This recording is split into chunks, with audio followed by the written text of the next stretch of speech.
പാചകവാതക വില വർദ്ധിച്ചതോടെ ഇനി സകലത്തിനും വില കയറുമെന്ന ആശങ്കയിലാണ് പൊതുജനങ്ങൾ. കോഴിക്കോട് നിന്ന് അജി കുഞ്ഞുമോൻ വിവരങ്ങൾ നൽകാനായി ചേരുന്നുണ്ട്. അജി സൂചിപ്പിച്ചതുപോലെ ഇറാനിലെ സംഘർഷങ്ങൾ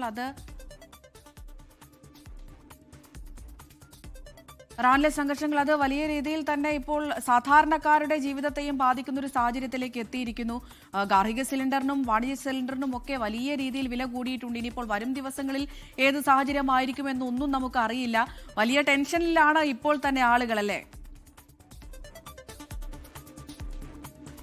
തീർച്ചയായിട്ടും അമൃത, വലിയ തലത്തിലുള്ള ടെൻഷൻ ഉണ്ട്. അത് സാധാരണക്കാരെ സംബന്ധിച്ചിടത്തോളം അവരുടെ പോക്കറ്റ് കാലിയാവുന്ന തലത്തിലാണ് ഈ വില വർധനവ് എന്ന് എടുത്തു പറയേണ്ടത്. പ്രത്യേകിച്ച് ഗാർഹിക വാണിജ്യ സിലിണ്ടറുകളുടെ വില വർധനവ് വലിയ തരത്തിൽ അത് ബാധിക്കുകയും ചെയ്യുന്നുണ്ട്. എന്നോടൊപ്പം കുറച്ച് വീട്ടമ്മമാരുണ്ട്, അവരോട് തന്നെ നമുക്ക് ചോദിക്കാം. ഗ്യാസ് സിലിണ്ടറിൻ്റെയൊക്കെ വില കൂടി അറിഞ്ഞോ? അറിഞ്ഞു. വലിയ തലത്തിൽ അടുക്കളയെ ബാധിക്കില്ലേ? പിന്നെ നല്ലോണം ബാധിക്കും. ഒന്നാമത് ഈ ഇടയ്ക്കിടയ്ക്കുള്ള വിലക്കയറ്റം, പിന്നെ നമുക്ക് ഈ മേളിൽ കൊണ്ടുവരുന്നതിൻ്റെ സർവീസ് ചാർജ് വേറെ കൊടുക്കണം. അപ്പം നമ്മളെപ്പോലത്തെ സാധാരണ വീട്ടമ്മമാർക്ക് ഇത് നല്ല ബുദ്ധിമുട്ട് തന്നെയാണ് തോന്നുന്നത്. ഗ്യാസിൻ്റെ വില കൂടുമ്പോൾ ഈ നമ്മൾ അതിനനുബന്ധിച്ചുള്ള പല കാര്യങ്ങൾക്കും വില കൂടും. പ്രത്യേകിച്ച് ഹോട്ടലുകളെ ഫുഡിനടക്കം വില കൂടും. അതെ, മക്കളൊക്കെ ഉള്ളത് കാരണം ഇടയ്ക്കിടയ്ക്ക് നമുക്ക് പോവേണ്ടിയും വരും. അപ്പം എല്ലാം മൊത്തത്തിൽ നമുക്ക് ബുദ്ധിമുട്ട് തന്നെയാണ് ഇപ്പോൾ ഈ ഗ്യാസിൻ്റെ വില കൂടുന്നതാണ്. ഇനി എല്ലാ സാധനത്തിനും ഇപ്പോൾ ഈ യുദ്ധം കാരണം വില കൂടുന്നില്ലേ? അപ്പോൾ ഇനി ചിലപ്പോൾ ഇനിയും കൂടുക. ഇത് തന്നെ സാധാരണക്കാർക്ക് വളരെ ബുദ്ധിമുട്ടാണ്. ഈ 60 രൂപ ഇപ്പോൾ കൂട്ടി, ഇനി യുദ്ധത്തിൻ്റെ പേര് പറഞ്ഞ് ഇനിയും കൂട്ടാൻ ചാൻസ് ഉണ്ട്. അതുകൊണ്ട് സാധാരണക്കാർക്ക് ജീവിച്ചു പോകാൻ കുറച്ച് ബുദ്ധിമുട്ട് തന്നെയാണ്. ഈ ഗ്യാസിന് ഇങ്ങനെ അടിക്കടിക്ക് വില കൂടുന്നുണ്ട്. അപ്പോൾ ഇതിനൊരു പ്രതിവിധി ശരിക്കും പറഞ്ഞാൽ വേണ്ടേ? ഇപ്പോൾ തെരഞ്ഞെടുപ്പൊക്കെ അടുത്ത് വരികയാണ്. ശരിയാ, എല്ലാവരും അതിനു മുന്നേ ഇതിനു വേണ്ടി പ്രതികരിച്ച് മുന്നോട്ട് ഇറങ്ങണം. കുറച്ച് പേരെങ്കിലും ഇറങ്ങിത്തിരിക്കണം ഇതിനു വേണ്ടിയിട്ട്, അല്ലേ? വോട്ടിടുന്നതിന് മുന്നേ ഇതിനൊരു തീരുമാനം എടുക്കണം നമുക്ക് വേണ്ടി.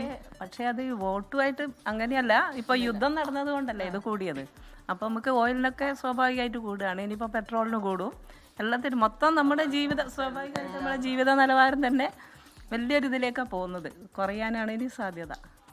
ഈ അടുക്കളയുടെ ഇപ്പം മാസം നമുക്കറിയാം, നമുക്ക് കിട്ടുന്ന വരുമാനത്തിന് വലിയൊരു പങ്കും നമ്മളുടെ നിത്യേനയുള്ള ആവശ്യങ്ങൾക്ക് വേണ്ടി പോവുകയാണ്. അപ്പം അടുക്കളയ്ക്കൊരു ബജറ്റ് ഉണ്ടാവും. അപ്പോൾ ഉപ്പ് തൊട്ട് കർപ്പൂരം വരെയുള്ള എല്ലാ സാധനങ്ങൾക്കും വില കൂടിയിട്ടുണ്ട്. അപ്പോൾ ഇതിൻ്റെ ഒരു വില വർധനവും ശരിക്കും അതിനെയും ബാധിക്കില്ലേ? ഉണ്ട്, നല്ലതുപോലെ ബാധിക്കും. എന്താ, ഒരു മാസത്തെ ചെലവ് മുന്നോട്ട് കൊണ്ടുപോകാൻ പല ആൾക്കാരും ബുദ്ധിമുട്ടുന്നുണ്ടാവും. ഈ വീട്ടമ്മമാർ സൂചിപ്പിച്ചതുപോലെ തന്നെ അമൃത, വലിയ തലത്തിൽ സാധാരണക്കാരായ ആളുകളെ സംബന്ധിച്ചിടത്തോളം ഈ പാചകവാതകത്തിൻ്റെ വില വർധനവ് അവരെ ബാധിച്ചിട്ടുണ്ട്. പ്രത്യേകിച്ചും അടുക്കളകളെ വലിയ തലത്തിൽ അത് ബാധിച്ചിട്ടുണ്ട്. മാത്രമല്ല, ഗാർഹിക സിലിണ്ടറിൻ്റെ വില വർധനവ് അടക്കം വരുമ്പോൾ എപ്പോഴും പുറത്തുനിന്ന് ആഹാരം കഴിക്കുന്ന ആളുകളെയും സാരമായി തന്നെ അത് ബാധിക്കാറുണ്ട് എന്ന് തന്നെയാണ് കോഴിക്കോട് നിന്നുള്ള റിപ്പോർട്ട്. അമൃത, ശരി. ലോകത്തെവിടെയായാലും ഏത് സമയത്തും 24 വാർത്തകളും ഓഗ്മെന്റഡ് റിയാലിറ്റി പാക്കേജുകളും എക്സ്പ്ലെയിനറുകളും വിശദമായി കാണാൻ ഞങ്ങളുടെ യൂട്യൂബ് ചാനൽ നിങ്ങൾക്ക് സബ്സ്ക്രൈബ് ചെയ്യാം.